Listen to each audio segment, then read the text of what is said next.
Assalamualaikum. Malam itu, sebuah pesantren besar berdiri dalam keheningan yang khusyuk di wilayah perbukitan kota Kediri. Pesantren tersebut tersohor hingga ke penjuru daerah lain, bukan hanya karena luasnya yang membentang dengan puluhan bangunan, tetapi juga karena usianya yang telah puluhan tahun. Hampir seluruh bangunannya terbuat dari kayu jati tua, kokoh, gelap, dan penuh ukiran sederhana, seakan menjadi saksi bisu perjalanan panjang ilmu dan doa yang tak pernah putus. Letaknya jauh dari hiruk-pikuk pedesaan, terasing di kaki perbukitan yang sunyi, namun justru dari kesunyian itulah nama pesantren ini bergema, didatangi para santri dari berbagai penjuru oleh harapan dan kepercayaan para orang tua. Pesantren itu diasuh oleh Kiai Abdul, seorang ulama karismatik yang namanya telah melegenda. Usianya telah menginjak 80 tahun, namun wibawanya tetap tegak dan menenangkan. Kiai Abdul dikenal bukan hanya karena kedalaman ilmu agamanya, tetapi juga karena hikmah dan karomah yang menyertainya. Meski disegani dan dihormati, beliau tetap rendah hati, tutur katanya lembut, dan langkah hidupnya bersahaja. Itulah sebabnya, banyak orang tua dengan penuh keyakinan menitipkan anak-anak mereka di pesantren ini, berharap kelak tumbuh menjadi insan yang berilmu dan berakhlak. Malam semakin larut. Seluruh area pesantren telah tenggelam dalam sunyi. Para santri terlelap di asrama masing-masing, lelah setelah seharian mengaji dan menuntut ilmu. Lampu-lampu temaram menerangi serambi masjid yang luas. Di sanalah Kiai Abdul duduk bersila, mengenakan jubah putih bersih dan sorban yang melilit rapi di kepalanya. Sebuah tongkat kayu tua berada di sisi tubuhnya. Meski rambut dan jenggotnya telah memutih, wajah beliau tetap tampak teduh, sorot matanya jernih, dan tubuhnya masih terlihat segar, seolah usia tak mampu merenggut kekuatan batin yang selama ini beliau jaga. Di hadapan Kiai Abdul duduk seorang pemuda berusia sekitar 30 tahun. Ia mengenakan baju koko hitam, sarung sederhana, dan peci hitam yang menutup kepalanya. Pemuda itu adalah Jati, murid kesayangan Kiai Abdul, sekaligus orang kepercayaannya. Para santri biasa memanggilnya Ustadz Jati. Sejak beberapa tahun terakhir, Jati membantu mengajar, mengurus pesantren, dan selalu menemani sang Kiai dalam berbagai urusan, berdakwah, menolong masyarakat, hingga menghadapi perkara-perkara yang tak kasat mata. Bagi Kiai Abdul, Jati bukan sekadar murid. Ia telah seperti anak sendiri. Ada sesuatu yang berbeda pada diri pemuda itu, sesuatu yang sejak awal tertangkap oleh pandangan batin sang Kiai. Jati dikenal penurut, sopan, dan nyaris tak pernah mengeluh. Ia belajar dengan tekun dan keras, menyerap setiap ilmu dengan kesungguhan hati. Wajahnya tampak polos dan tenang, namun di balik ketenangan itu tersimpan keberanian yang jarang dimiliki santri lain. Jati adalah satu-satunya murid yang hampir menguasai seluruh ilmu Kiai Abdul, ilmu lahir dan batin, karena memang diajari secara khusus. Sang Kiai yakin, Jati adalah pribadi yang lurus niatnya, amanah dalam perbuatan, dan ikhlas dalam pengabdian. Malam itu, Jati datang untuk berpamitan. Esok hari, ia akan berangkat menuju sebuah desa terpencil di wilayah Pasuruan, tepat di kaki Gunung Arjuno. Tujuannya bukan perjalanan biasa. Ia hendak mengakhiri sebuah ritual tumbal yang telah berlangsung turun-temurun di sebuah dusun. Setiap setahun sekali mereka menumbalkan nyawa manusia demi kesuburan tanah dan panen yang melimpah. Lebih dari itu, perjalanan tersebut adalah upaya menuntaskan luka yang selama setahun ini ia pendam, luka yang bersumber dari darah adiknya sendiri. Setahun lalu, adik perempuannya, seorang bidan muda yang baru lulus, mendapat tugas penempatan di desa itu. Beberapa bulan pertama berjalan normal, hingga suatu hari kabar duka datang menghantam hidup Jati. Adiknya ditemukan tak bernyawa, tubuhnya penuh luka cabikan, dengan kondisi yang mengenaskan. Kepala desa berdalih bahwa korban tersesat di hutan dan diserang binatang buas. Namun Jati tahu, bekas luka itu bukan ulah binatang. Itu adalah jejak ritual. Adiknya telah dijadikan tumbal demi kesuburan tanah dan hasil panen yang melimpah.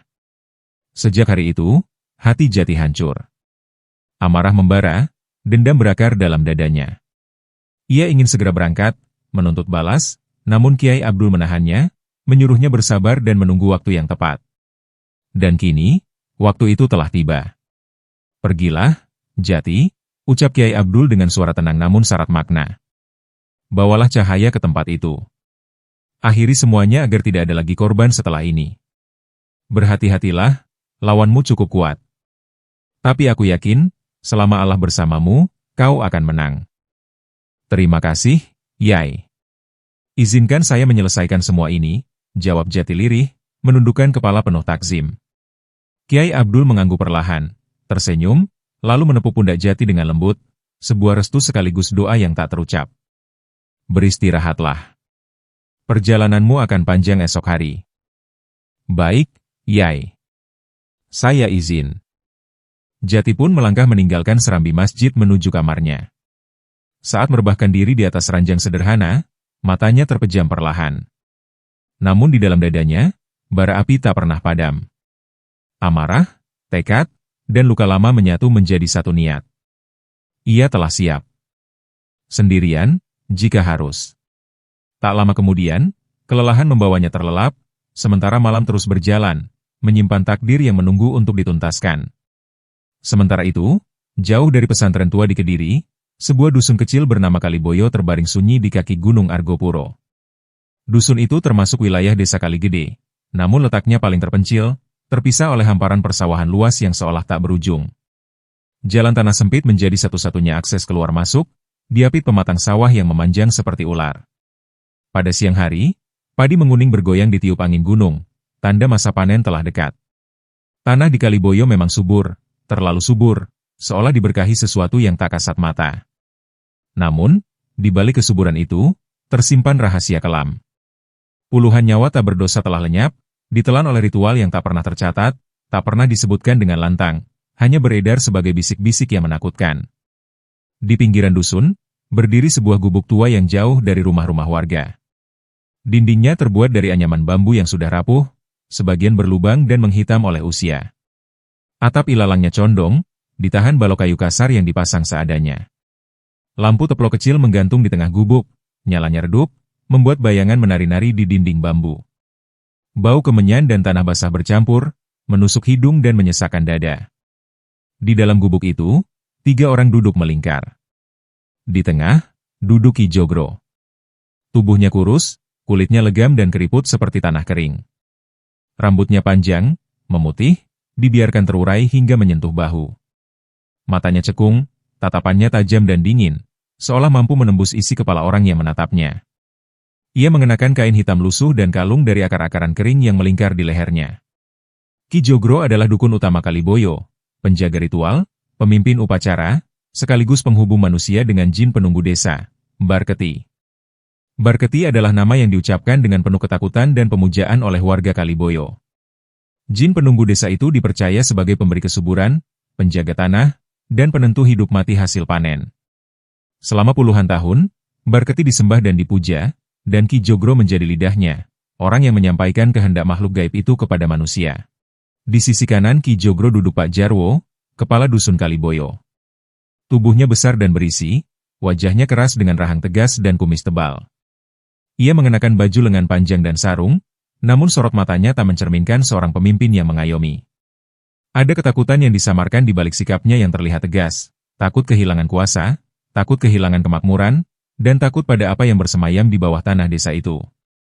Di sebelah kiri, duduk Mbah Paimo, sepuh desa. Usianya sudah sangat lanjut, punggungnya bongkok, tangannya gemetar menopang tubuhnya sendiri. Wajahnya penuh keriput, namun matanya masih menyimpan kecerdikan dan kebijaksanaan, meski kini kebijaksanaan itu telah tercemar oleh ketakutan dan kompromi. Ia adalah saksi hidup dari awal mula semua ini. Malam itu, angin gunung berdesir pelan di luar gubuk. Ki Jogro membuka suaranya serak namun berat. Sebentar lagi panen tiba, katanya pelan. Tumbal tahunan harus diberikan. Apakah kalian sudah punya calon? Pak Jarwo menelan ludah sebelum menjawab.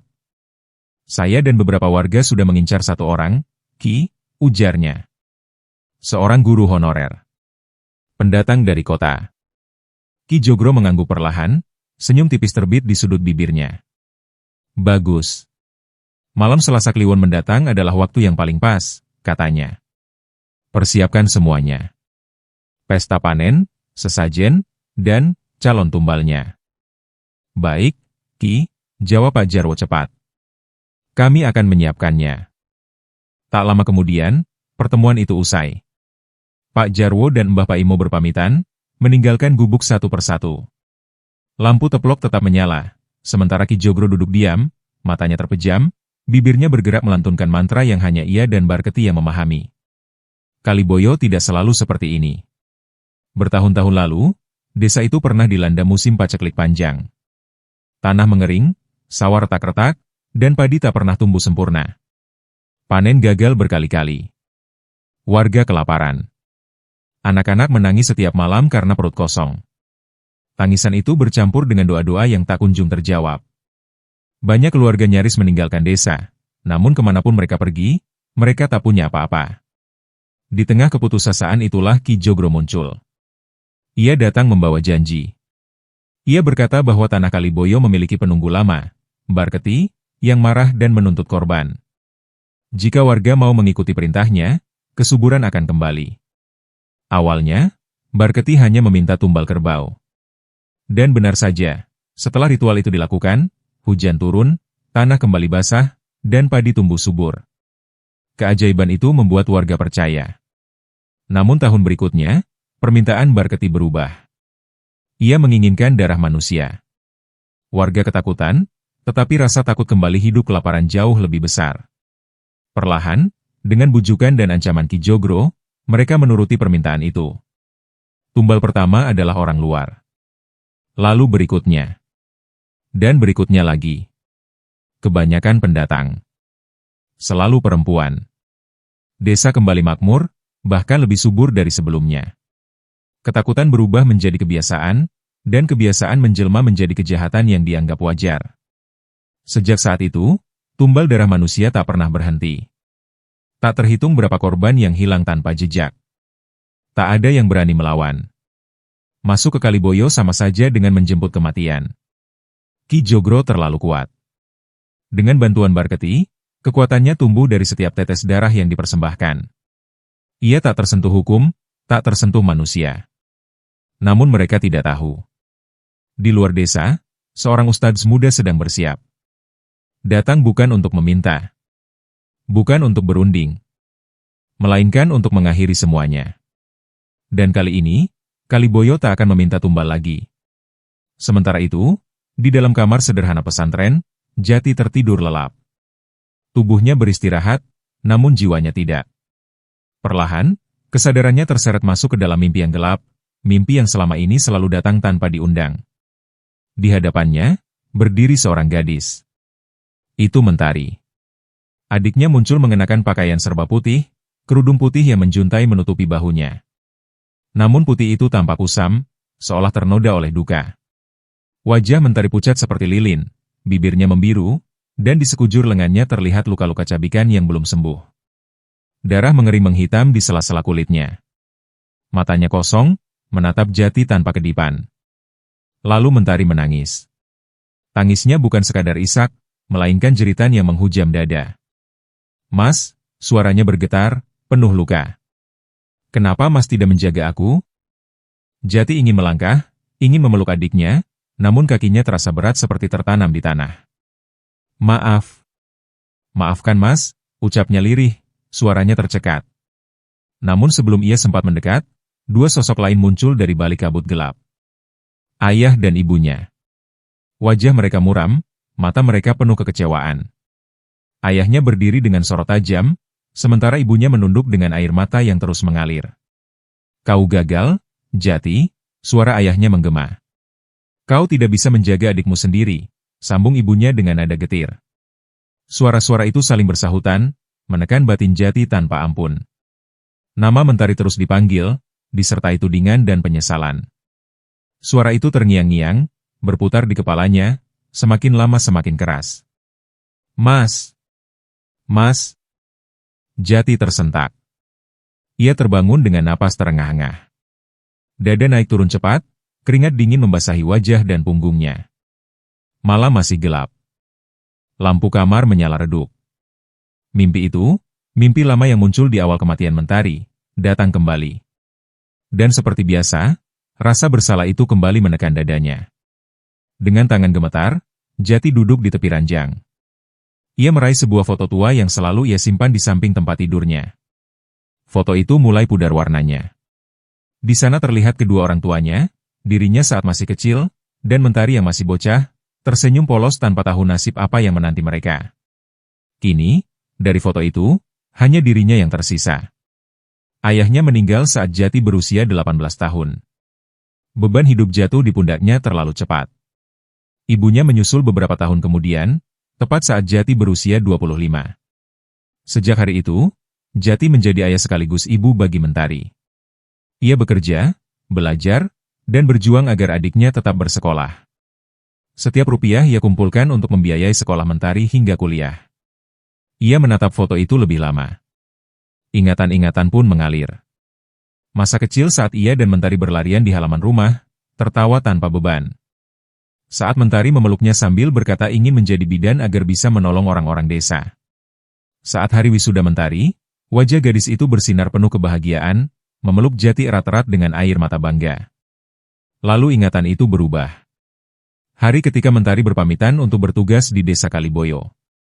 Senyumnya cerah, matanya berbinar penuh semangat pengabdian. "Doakan aku ya, Mas. Aku ingin berguna," katanya saat itu. Dan ingatan terakhir, yang paling menyakitkan. Tubuh Mentari yang pulang tak bernyawa. Wajahnya dingin, luka-luka memenuhi tubuhnya. Dunia Jati runtuh seketika. Air mata menetes, jatuh satu persatu ke foto yang ia genggam. Sedih, marah, dan dendam bercampur menjadi satu. Jati menggenggam foto itu erat-erat. "Mentari," gumamnya pelan. "Mas berjanji, kematianmu tidak akan sia-sia. Mas akan membalaskan semuanya." Malam itu, sesuatu bergetar di dalam dirinya. Kekuatan yang selama ini diberikan Kiai Abdul seolah memancar, meresap hingga ke relung jiwanya. Jati menghela napas panjang. Ia tahu, ia tak boleh larut dalam kesedihan. Dengan mantap, ia bangkit. Mengambil air wudhu, membasuh wajah dan tubuhnya. Di atas sajadah, ia menunaikan salat tahajud. Sujudnya lama, doanya lirih namun penuh tekad. Setelah itu, ia melanjutkan dengan zikir, memusatkan hati, menenangkan api amarah yang membara di dadanya. Di sisi lain pesantren, di dalam kamar sederhana miliknya, Kiai Abdul tiba-tiba membuka mata. Ia merasakan getaran halus namun kuat, getaran dari Jati. Ia tahu, amarah sedang bergejolak di dada muridnya. Namun ia juga tahu, Jati mampu mengendalikannya. Kiai Abdul tersenyum pelan. Ia merasakan sesuatu yang lain, sebuah kekuatan besar yang selama ini masih terpendam dalam diri Jati, kini mulai bangkit. Sebentar lagi, kekuatan itu akan meledak, bukan sebagai kemarahan semata, tetapi sebagai keadilan. Dalam hatinya, Kiai Abdul semakin yakin. Jati bukan sekadar murid. Ia adalah penerus. Orang yang kelak akan memegang pesantren ini dan menjaga cahaya agar tak pernah padam. Malam terus berjalan, membawa Jati semakin dekat pada takdir yang menunggunya. Pagi itu, setelah sholat subuh, Jati telah bersiap. Udara pesantren masih dingin, kabut tipis menggantung di antara bangunan-bangunan kayu jati yang dia membisu. Ia mengenakan baju koko hitam sederhana, celana hitam, dan memanggul sebuah ransel berisi pakaian ganti serta beberapa keperluan lain. Tak ada yang berlebihan. Ia datang bukan untuk pamer kesiapan, melainkan untuk menunaikan niat. Sebelum berangkat, Jati melangkah ke serambi masjid. Kiai Abdul sudah menunggunya, berdiri dengan tongkat di tangan, seolah sejak tadi menyadari langkah kaki muridnya. Mata tua itu menatap Jati lama, penuh doa yang tak terucap. "Kau sudah mantap?" tanya Kiai Abdul pelan. Jati menunduk hormat. "Insyaallah, Yai." Kiai Abdul mengangguk. Ia meraih tangan Jati, menggenggamnya erat sejenak. Ada aliran hangat yang merambat, menenangkan sekaligus menguatkan. "Jangan bertindak karena amarah," pesan Kiai Abdul. "Bertindaklah karena kebenaran. Ingat, Allah selalu lebih dekat daripada yang kau kira." "Mohon doanya, Yai," jawab Jati lirih. Kiai Abdul tersenyum tipis. "Doaku menyertaimu di setiap langkah." Jati pun berpamitan. Ia melangkah meninggalkan pesantren, menuruni jalan setapak menuju jalan besar. Pagi mulai terang, suara burung bersahutan di pepohonan. Tak lama, sebuah angkot melintas. Jati naik dan duduk diam, menatap jalan yang perlahan menjauh dari pesantren, tempat yang telah membentuk dirinya. Dari angkot, ia menuju terminal. Di sana, tanpa banyak menunggu, ia naik ke dalam bus yang menuju Pasuruan. Jati memilih duduk di pinggir jendela. Sepanjang perjalanan, bibirnya terus bergerak melantunkan zikir. Pandangannya sesekali kosong, namun hatinya fokus, seolah setiap tarikan napas adalah persiapan menghadapi apa yang menanti. Menjelang siang, bus tiba di terminal kota Pasuruan. Panas mulai terasa. Jati turun, lalu menaiki ojek menuju desa Kaligede di kaki Gunung Argopuro. Jalanan perlahan menanjak. Di kanan kiri, hutan mulai rapat, pepohonan tinggi menjulang, udara terasa lebih sejuk. Suara mesin ojek memecah kesunyian, sesekali tertelan oleh desir angin gunung. Sesampainya di pinggir desa Kaligede, tukang ojek berhenti. "Sampai sini saja, Mas," katanya.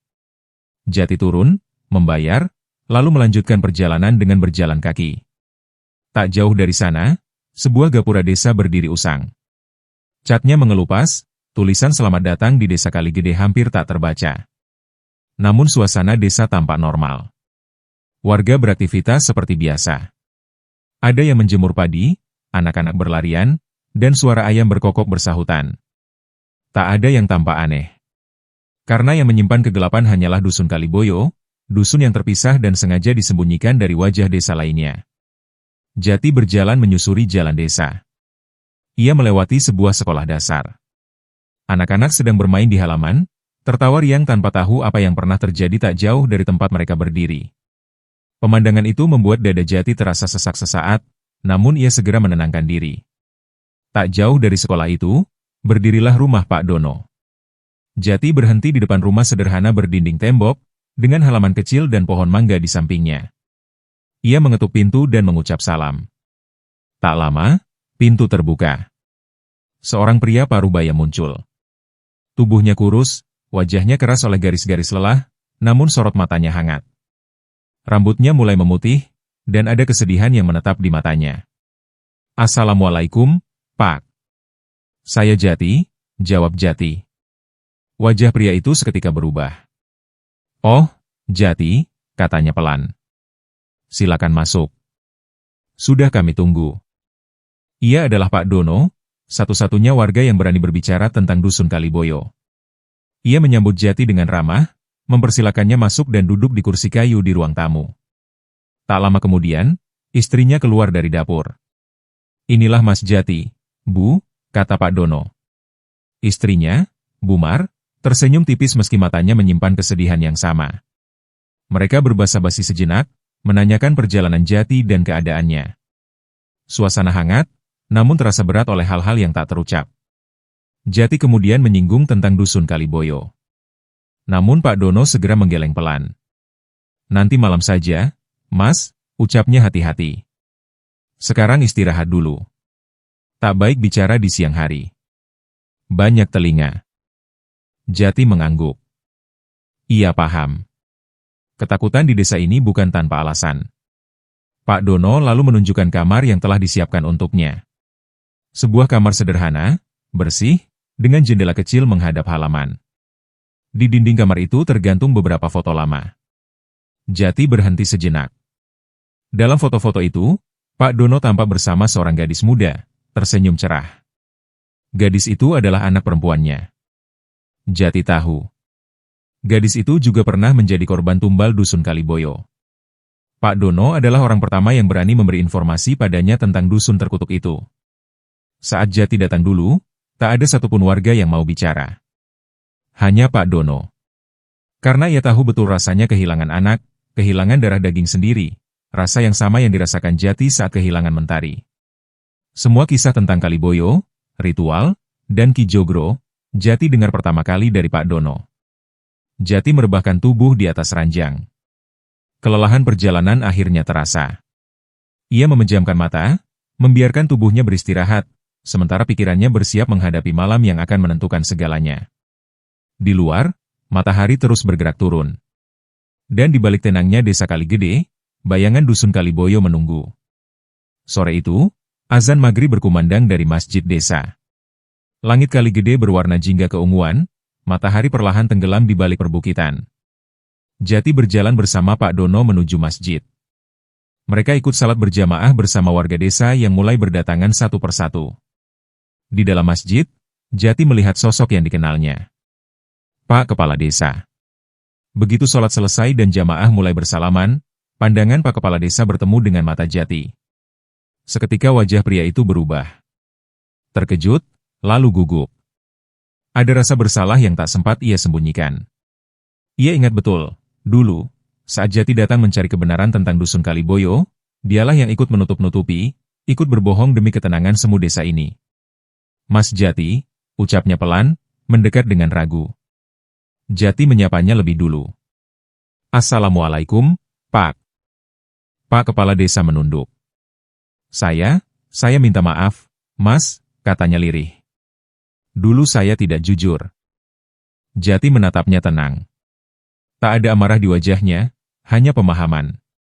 Saya sudah mengerti maksud Bapak waktu itu, jawabnya singkat. Kalimat itu justru membuat Pak Kepala Desa semakin tertunduk. Rasa malu dan penyesalan jelas tergambar di wajahnya. Tanpa banyak bicara, mereka berpisah.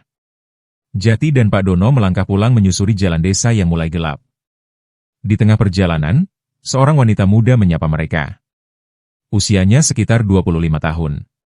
Wajahnya cantik, bersih, dengan senyum ramah yang menenangkan. Ia masih mengenakan mukena putih, jelas baru pulang dari masjid. Permisi, Pak. Mas, sapanya sopan.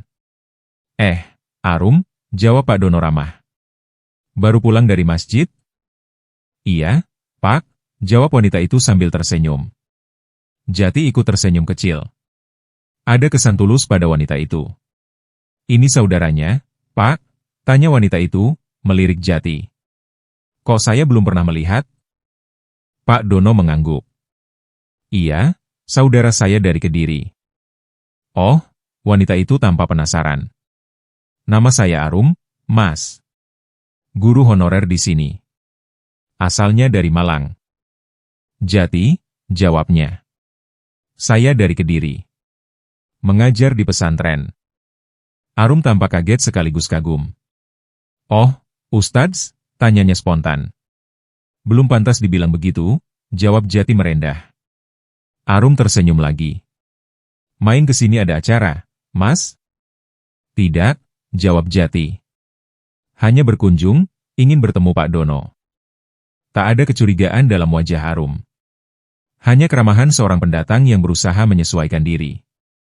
Tak lama kemudian, mereka berpisah.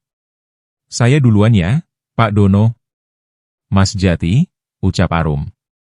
Ia berjalan menuju rumah dinas guru yang letaknya tak jauh dari rumah Pak Dono. Jati menatap punggungnya sejenak, entah mengapa, dadanya terasa sedikit sesak. Sekitar pukul 9, desa Kaligede benar-benar sunyi. Lampu-lampu rumah telah banyak yang padam. Di rumah Pak Dono, suasana terasa berbeda. Pak Dono memastikan pintu terkunci rapat, lalu menutup tirai jendela satu persatu. Setelah itu, ia duduk di hadapan Jati yang tengah membaca Al-Quran di ruang tamu. Jati menutup musyafnya perlahan. Pak Dono mencondongkan tubuh, suaranya diturunkan hampir seperti bisikan. Ritual tumbal di Dusun Kaliboyo akan dilakukan malam Selasa Kliwon, katanya. Masih beberapa hari lagi. Jati mendengarkan dengan penuh perhatian. Pak Dono melanjutkan, napasnya terasa berat. Kalau perkiraan saya tidak salah, calon tumbalnya adalah Arum. Guru honorer itu. Jati terkejut. Matanya membesar sejenak. Bu Arum, ulangnya pelan. Iya, jawab Pak Dono. Mereka biasanya memilih gadis pendatang, masih suci. Dan Arum cocok di mata mereka. Beberapa hari lalu aku melihat orang-orang Kaliboyo mengawasinya. Jati terdiam. Wajah Arum yang ramah, senyumnya yang polos, terlintas kembali di benaknya. Baik, kata Jati akhirnya. Kalau begitu saya akan mulai mengawasi Bu Arum, Pak. Pak Dono menatapnya cemas. Lalu apa rencanamu, Jati? Saya akan masuk saat puncak ritual, jawab Jati mantap. Saat itu semua akan berkumpul. Tidak ada waktu yang lebih tepat. Wajah Pak Dono semakin pucat. Kau yakin? Suaranya bergetar. Yang kau hadapi itu Ki Jogro dan Jin Barketi. Mereka sangat sakti. Jati mengangguk perlahan. Saya sudah tahu, Pak. Tapi hanya itu caranya. Dan saya siap. Ia menatap Pak Dono dengan sungguh-sungguh. Bapak tidak perlu ikut. Terlalu berbahaya. Pak Dono menarik napas panjang. Baiklah, tapi kau harus sangat berhati-hati. Jati mengangguk. Percakapan itu berakhir. Pak Dono pun masuk ke kamarnya untuk beristirahat. Jati tetap duduk di ruang tamu. Malam semakin dalam. Ia memejamkan mata, lalu mulai berzikir, menguatkan ilmu dan batinnya. Energi halus perlahan mengalir di sekujur tubuhnya, menenangkan sekaligus mempertajam kesadarannya. Jati tahu satu hal dengan pasti.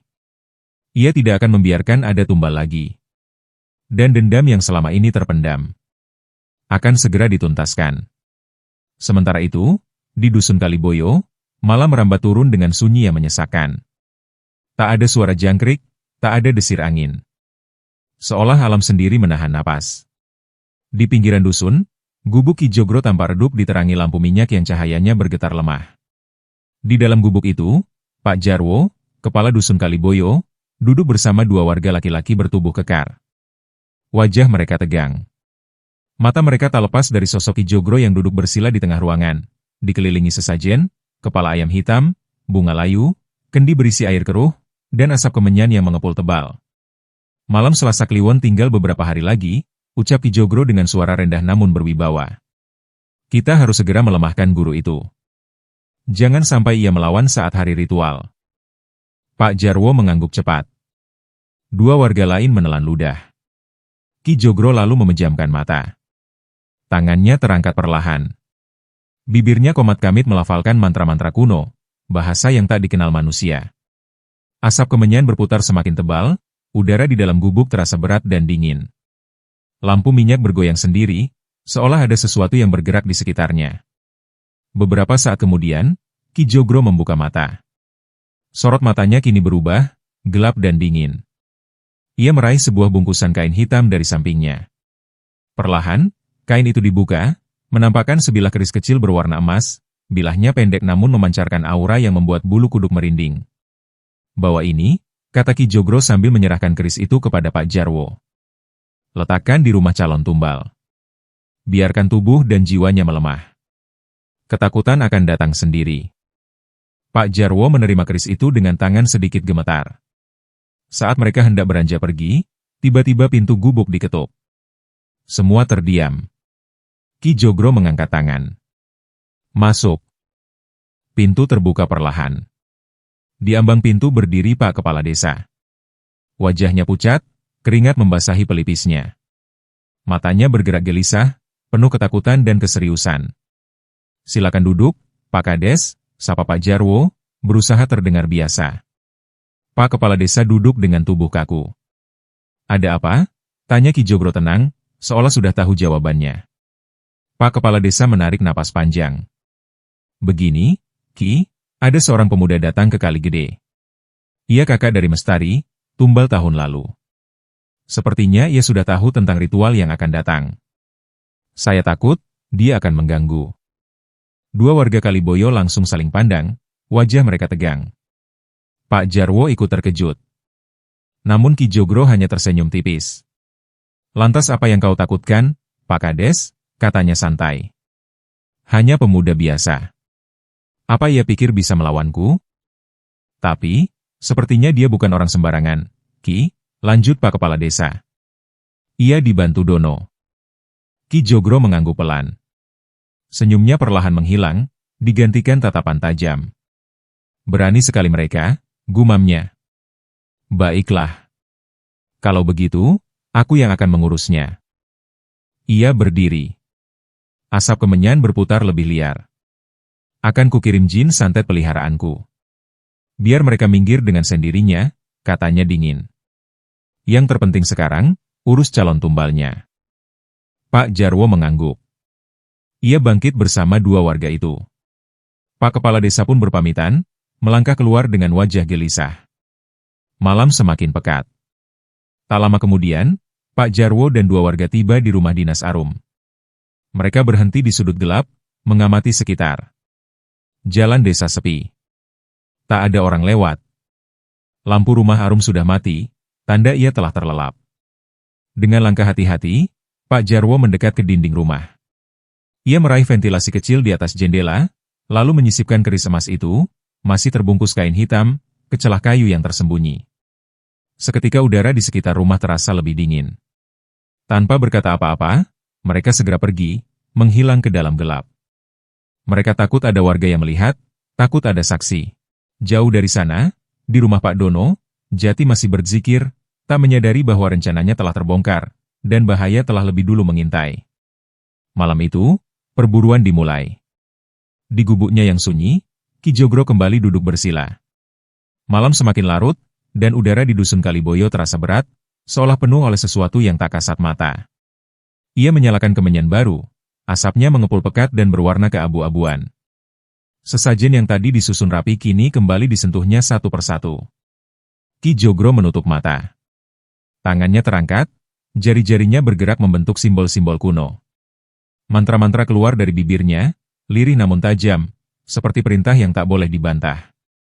Tanah di bawahnya bergetar pelan. Api lampu minyak berkedip liar. Dari balik asap kemenyan, sesuatu muncul. Sosok itu tinggi, hitam legam, tubuhnya seperti bayangan yang mengental. Wajahnya tak jelas, hanya dua mata merah menyala yang menatap penuh kebencian. Bau anyir darah dan tanah busuk menyertainya. Itulah jin santet peliharaan Ki Jogro, makhluk yang telah lama menghisap nyawa dan ketakutan manusia. Pergilah, perintah Ki Jogro dingin. Habisi Dono, istrinya, dan pemuda itu. Makhluk itu mendesis pelan, lalu tubuhnya hancur menjadi asap hitam pekat. Dalam sekejap, asap itu melesat pergi, menembus gelap malam menuju desa Kaligede. Ki Jogro tersenyum tipis. Tak seorang pun pernah lolos dari kiriman jin itu. Namun ia tidak tahu, musuh yang ia hadapi bukan pemuda biasa. Ia adalah murid kesayangan, anak angkat Kiai Abdul. Di rumah Pak Dono, suasana sudah tenang. Jati baru saja menyelesaikan zikirnya. Tubuhnya terasa hangat, batinnya fokus. Ia hendak beranjak untuk beristirahat ketika rasa dingin tiba-tiba menyelimuti ruangan. Bulu kuduknya berdiri. Ada sesuatu yang datang. Jati membuka mata. Ia mendengar langkah kaki pelan, meski tak ada siapapun di luar. Tiba-tiba, jendela di ruang tamu terbuka sendiri, berderit pelan. Angin dingin masuk, membawa bau busuk yang menusuk hidung. Jati berdiri. Tak perlu bersembunyi, ucapnya tegas namun tenang. Keluar dan hadapi aku. Asap hitam menggulung dari arah jendela, lalu memadat membentuk sosok mengerikan, jin kiriman Ki Jogro. Matanya merah menyala, kukunya panjang, dan mulutnya menganga memperlihatkan taring hitam. Tanpa menunggu, makhluk itu menerjang. Jati tak mundur. Ia melafalkan doa dengan suara lantang. Ayat-ayat suci mengalir dari lisannya, menghantam udara seperti gelombang cahaya. Jin itu menjerit, tubuhnya terhuyung. Jati melangkah maju, telapak tangannya terangkat, doa kembali dipanjatkan dengan keyakinan penuh. Dengan izin Allah, ucap Jati mantap, kembalilah ke asalmu.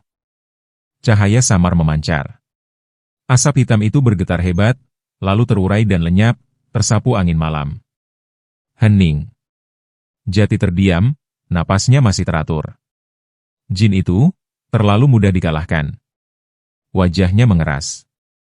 Aku ketahuan, gumamnya. Siapa yang membocorkan? Di saat yang sama, di gubuk Ki Jogro, sesajen tiba-tiba meledak.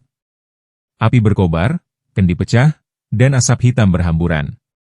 Ki Jogro tersentak bangkit, wajahnya berubah pucat. Apa? Gumamnya tak percaya. Ia tahu persis, jin santetnya telah dikalahkan. Dan bukan dengan perlawanan biasa. Untuk pertama kalinya, rasa takut menyusup ke dadanya. Pemuda itu, desisnya. Benar-benar bukan orang sembarangan. Namun ketakutan itu segera berubah menjadi rencana yang lebih gelap. Ki Jogro tersenyum licik. Kalau begitu, kita tumbalkan saja dia. Matanya berbinar. Barketi pasti sangat senang menerima korban seorang ahli agama. Pagi menjelang. Desa Kaligede diselimuti udara sejuk. Angin gunung berhembus pelan. Azan subuh berkumandang, memecah keheningan. Jati melangkah menuju masjid. Wajahnya tenang, namun pikirannya waspada. Saat melewati rumah dinas Arum, langkahnya terhenti sejenak. Ia merasakan hawa berat, gelap dan dingin. Sudah dimulai, gumamnya. Di masjid, saat sholat berjamaah, Jati melihat Arum. Wajah wanita itu tampak pucat, matanya sayu, seolah kurang tidur. Ada aura lemah yang menyelimutinya. Jati menghela napas pelan. Ia tahu, Arum kini benar-benar menjadi sasaran. Dan ia juga sadar, ada sosok lain yang kini mengincarnya. Seseorang yang telah mengirimkan jin santet malam tadi. Jati berjanji dalam hati. Ia akan terus mengawasi Arum. Namun kali ini, ia harus lebih berhati-hati. Karena musuhnya kini telah mengetahui keberadaannya. Matahari baru naik sepenggalah. Kabut tipis masih menggantung di atas hamparan sawah desa Kali Gede, membuat udara terasa lembab dan sejuk. Jati berdiri di pematang bersama Pak Dono, celana digulung sampai betis, tangannya memegang cangkul. Ia memilih ikut bekerja di sawah, bukan karena tak ada tempat bernaung, tetapi agar pikirannya tetap tajam dan tidak berdiam diri. Gerakan Jati tenang, teratur, seolah menyatu dengan lumpur dan air sawah. Namun di balik wajahnya yang datar, pikirannya bekerja tanpa henti. Pak Dono, ucapnya pelan setelah beberapa saat bekerja. Semalam ada serangan gaib. Tangan Pak Dono refleks berhenti. Wajahnya langsung pucat. Serangan? Suaranya tertahan. Ke rumah? Iya, jawab Jati singkat. Jin santet. Saya yakin itu kiriman Ki Jogro. Pak Dono menelan ludah. Pandangannya menyapu sekeliling, memastikan tak ada orang lain yang mendengar. Ya Allah, terus bagaimana kamu? Istriku? Rumah? Tenang, Pak, ujar Jati menenangkan. Jinnya sudah saya kalahkan. Tidak sempat menyentuh siapapun. Meski begitu, Pak Dono tetap tampak gelisah. Kalau begitu, berarti mereka sudah tahu keberadaanmu? Jati mengangguk perlahan. Itu yang saya curigai. Ada yang membocorkan rencana saya. Entah siapa. Pak Dono terdiam lama. Keringat di pelipisnya bercampur lumpur sawah. Kalau mereka tahu, kita semua bisa dalam bahaya. Mereka tidak akan berani terang-terangan, jawab Jati tenang.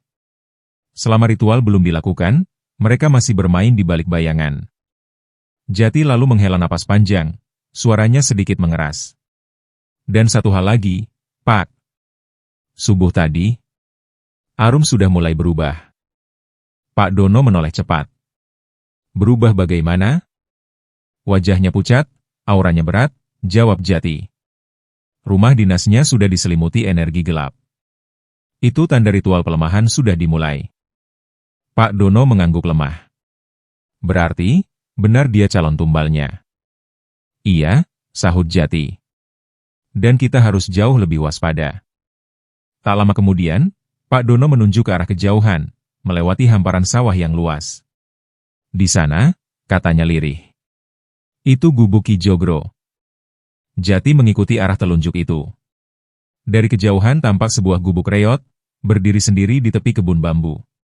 Di belakangnya, sedikit tersembunyi, terdapat tanah lapang dengan batu besar yang menonjol.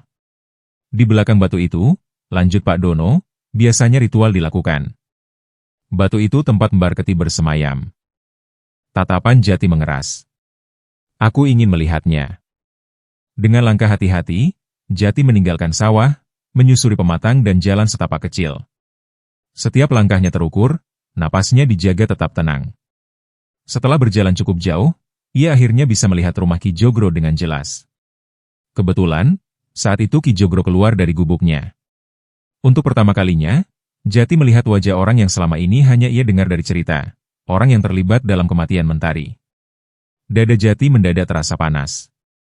Amarah yang selama ini ia kubur dalam-dalam mendesak naik ke permukaan. Tangannya mengepal, rahangnya mengeras. Dia, orang inilah yang mengeksekusi adikku. Namun Jati memejamkan mata sejenak, menarik napas dalam-dalam. Belum sekarang. Belum waktunya. Ia memalingkan pandangan, melanjutkan langkah ke arah tempat ritual. Dari kejauhan, ia melihat batu besar yang diikat kain kuning. Bekas sesajen menghitam menempel di tanah, dan di depannya terdapat lingkaran ritual yang jelas tercetak di permukaan tanah. Aura gelap terasa pekat, menusuk dada. Jati berdiri beberapa saat, menatap tanpa berkedip. Ia menghafal setiap detail, arah angin, posisi batu, jalur masuk dan keluar. Setelah yakin, ia segera berbalik. Terlalu lama di sana hanya akan menarik perhatian. Sementara itu, di rumah dinas, Arum menjalani pagi dengan tubuh dan jiwa yang tak lagi utuh. Hari itu hari Minggu. Ia libur mengajar. Namun wajahnya sembab, matanya cekung. Semalaman ia tidak bisa tidur, dihantui mimpi buruk, ia berlari di tengah hutan gelap, dikejar sosok tinggi berwajah rusak yang terus memanggil namanya. Arum, ikut aku. Tubuhnya masih terasa berat sejak bangun tidur. Setelah sarapan seadanya, ia memaksakan diri membersihkan rumah.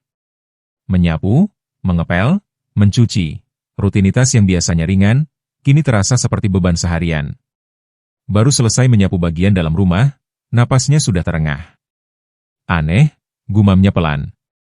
Ia duduk di kursi, memijat pelipis. Saat itulah, sebuah piring jatuh dari rak dan pecah berserakan di lantai. Arum tersentak kaget. Loh? Matanya membelalak. Padahal tidak ada apa-apa. Tak ada kucing. Tak ada tikus. Dengan tangan gemetar, ia membersihkan pecahan piring itu. Namun saat berdiri, langkahnya sempoyongan. Dari arah kamar, tercium bau busuk menyengat. Bau apa ini? Ia mengecek setiap sudut kamar, takut ada bangkai tikus. Tapi tak satu pun ia temukan. Bau itu justru semakin terasa, membuat bulu kuduknya meremang. Aneh, aneh sekali, bisiknya. Merasa sangat lelah dan mengantuk, Arum akhirnya memutuskan berbaring di sofa. Baru beberapa detik memejamkan mata, ia langsung terlelap. Tanpa ia sadari, di pojok ruangan, sesuatu berdiri mengawasinya. Bayangan hitam merayap perlahan, matanya merah menyala, senyumnya merekah lebar.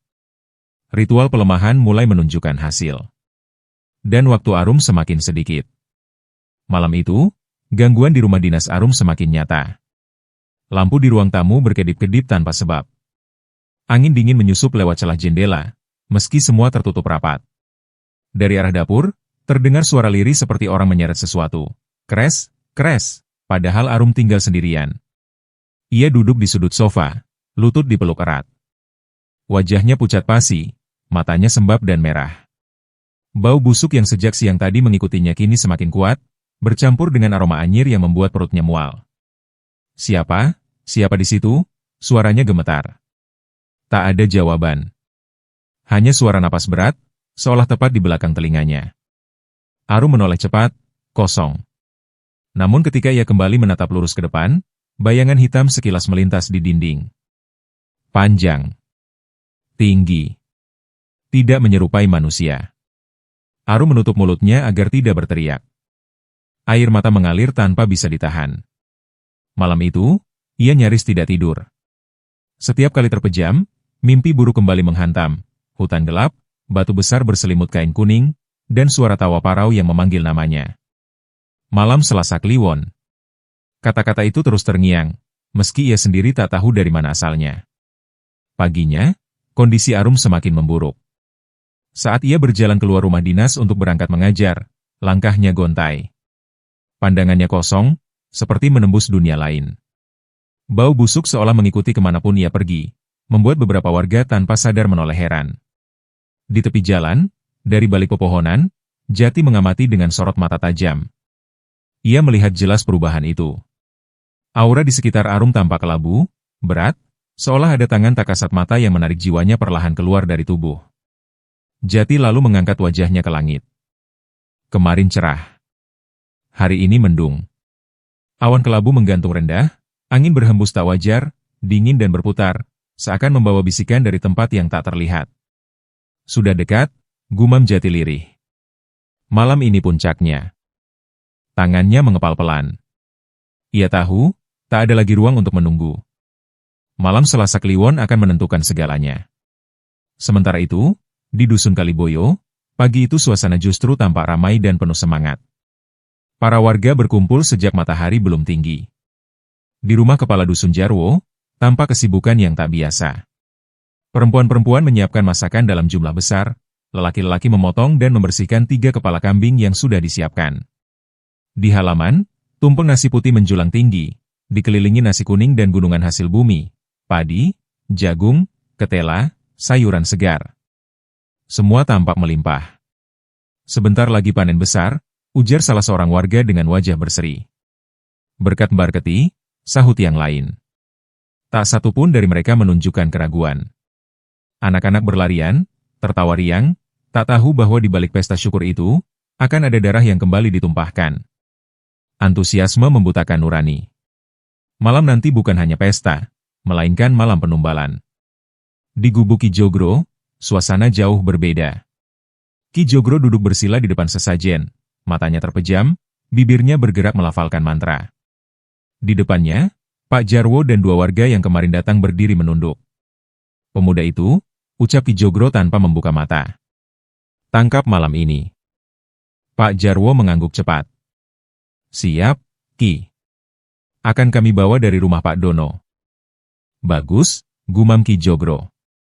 Sekalian saja. 2 tumbal akan membuat Barketi semakin puas. Pak Jarwo menelan ludah. Arum juga sudah melemah, Ki. Malam ini, siap dibawa. Baru kali ini senyum Ki Jogro merekah lebar. Tumbal tahunan kembali terlaksana, katanya puas. Barketi akan senang. Dan ilmuku akan semakin kuat. Ia tertawa pelan, penuh keyakinan. Namun Ki Jogro tak tahu bahwa di luar sana, seorang murid Kiai Sakti tengah menahan api amarahnya. Bahwa malam ini bukan tentang tumbal, melainkan pembalasan. Dan bahwa malam Selasa Kliwon ini akan menjadi malam terakhir bagi kegelapan yang mereka pelihara puluhan tahun. Sore itu menjelang maghrib, langit di atas desa Kaligede menggelap lebih cepat dari biasanya. Awan hitam menggantung rendah, angin berembus dingin menyapu pepohonan, membawa firasat yang sulit dijelaskan. Jati telah bersiap sepenuhnya.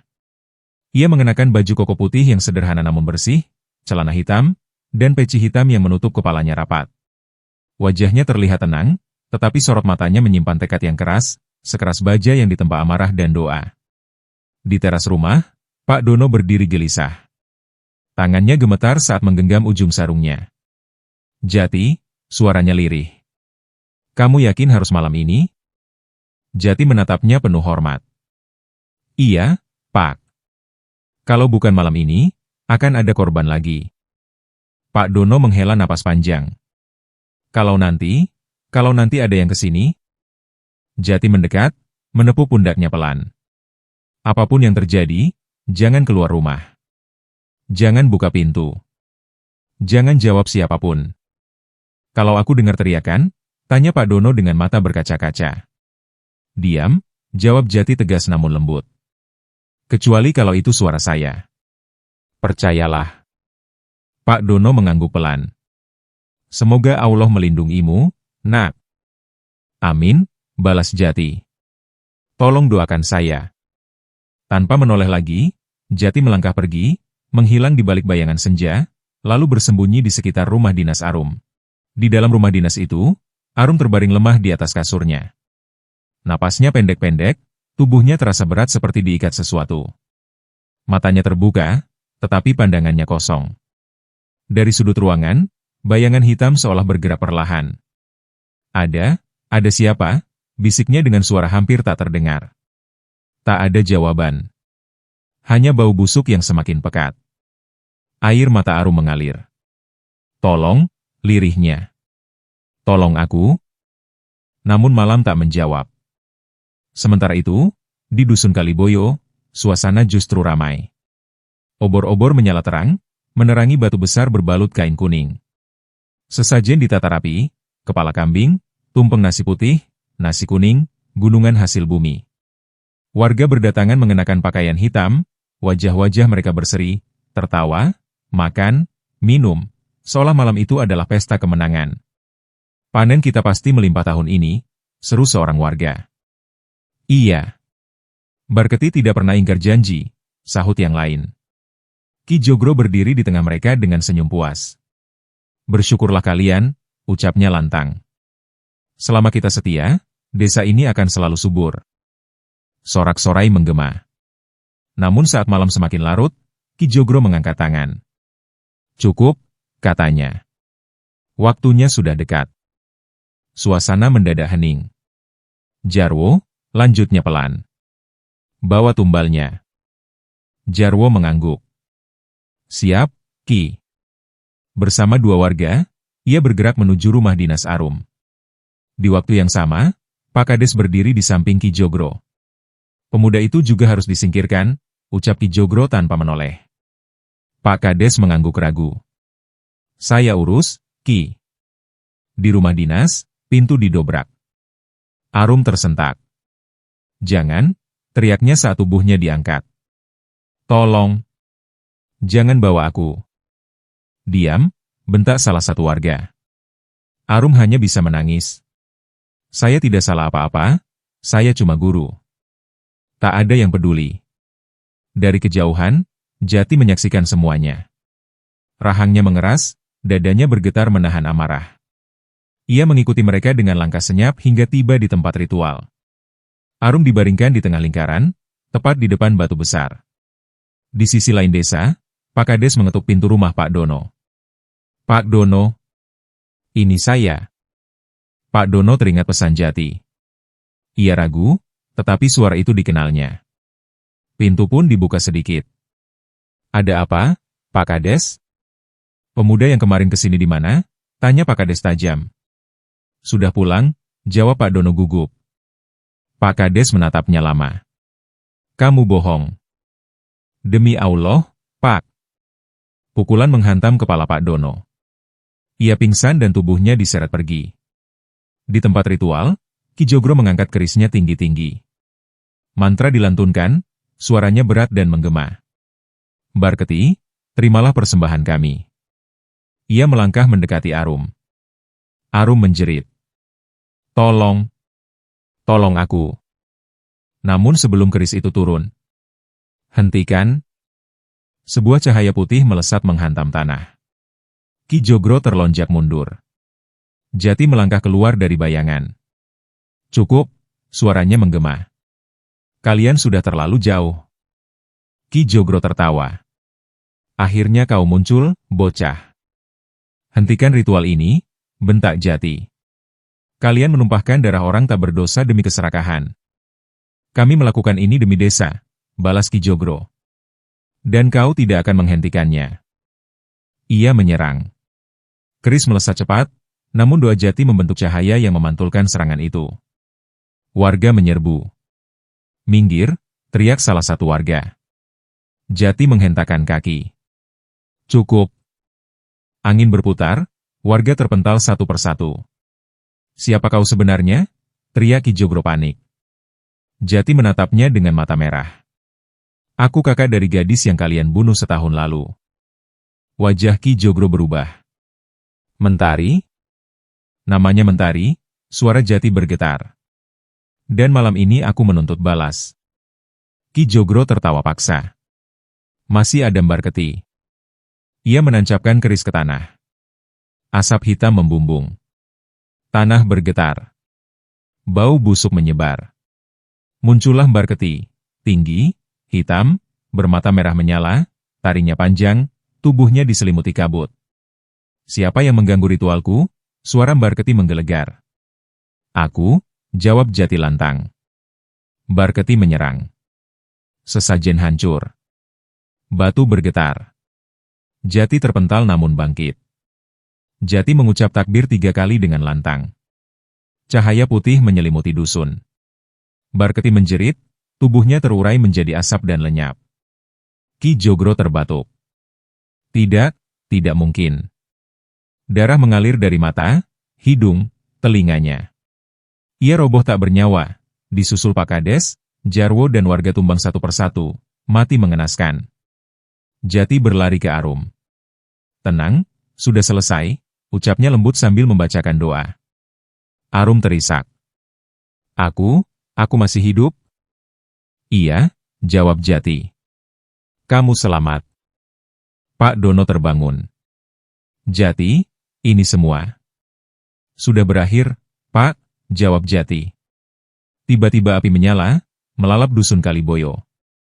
Jati menatapnya tanpa dendam. Mentari, bisiknya. Mas sudah menepati janji. Tak lama, warga desa Kaligede berdatangan. Siapa yang melakukan ini? Mata mereka tertuju pada Jati. Terima kasih, ucap seseorang dengan gemetar. Ketakutan pun lenyap malam itu. Pagi itu matahari terbit perlahan di ufuk timur, menyinari desa Kaligede dengan cahaya keemasan yang hangat. Kabut tipis masih menggantung di antara pepohonan, seolah alam pun sedang menarik napas panjang setelah malam yang penuh kengerian.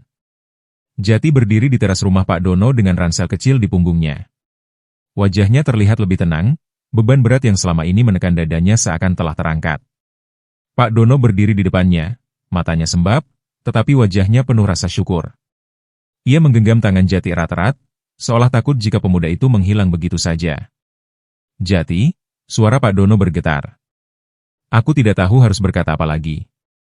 Kalau bukan karena kamu, entah apa yang terjadi pada kami semua.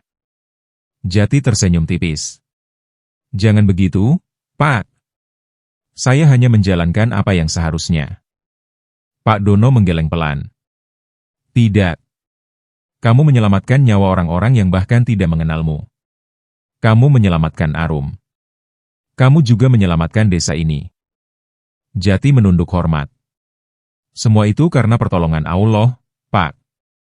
Saya ini tidak ada apa-apanya tanpa izinnya. Pak Dono menarik napas dalam-dalam. Kemanapun kamu melangkah setelah ini, semoga Allah selalu menjaga. Amin, jawab Jati lirih.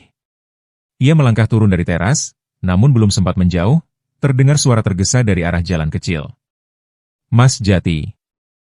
Jati menoleh. Arum berdiri di sana, mengenakan pakaian sederhana berwarna krem. Wajahnya tampak lebih segar, meski masih menyisakan garis-garis kelelahan. Matanya berkaca-kaca saat bertemu pandang dengan Jati.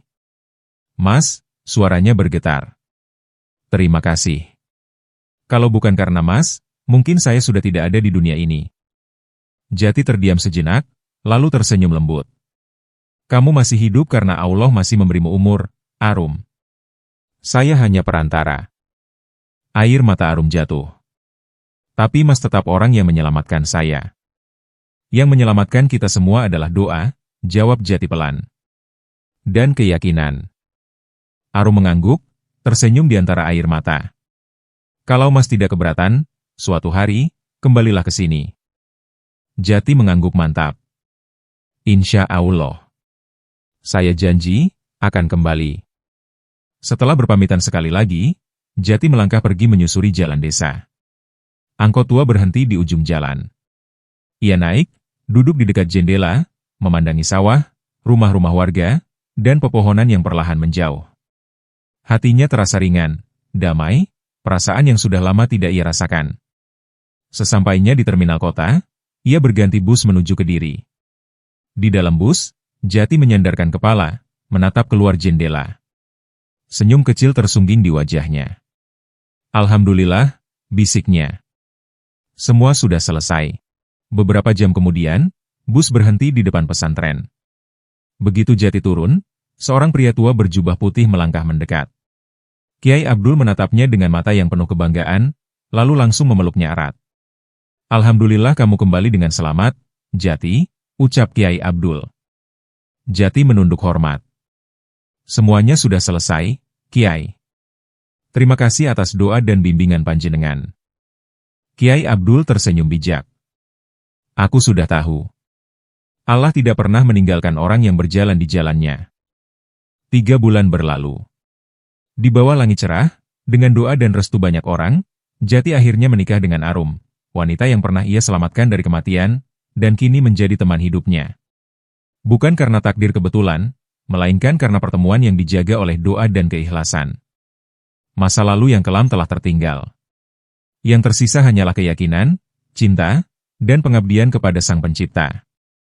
Tamat. Terima kasih telah mendengarkan kisah ini sampai akhir.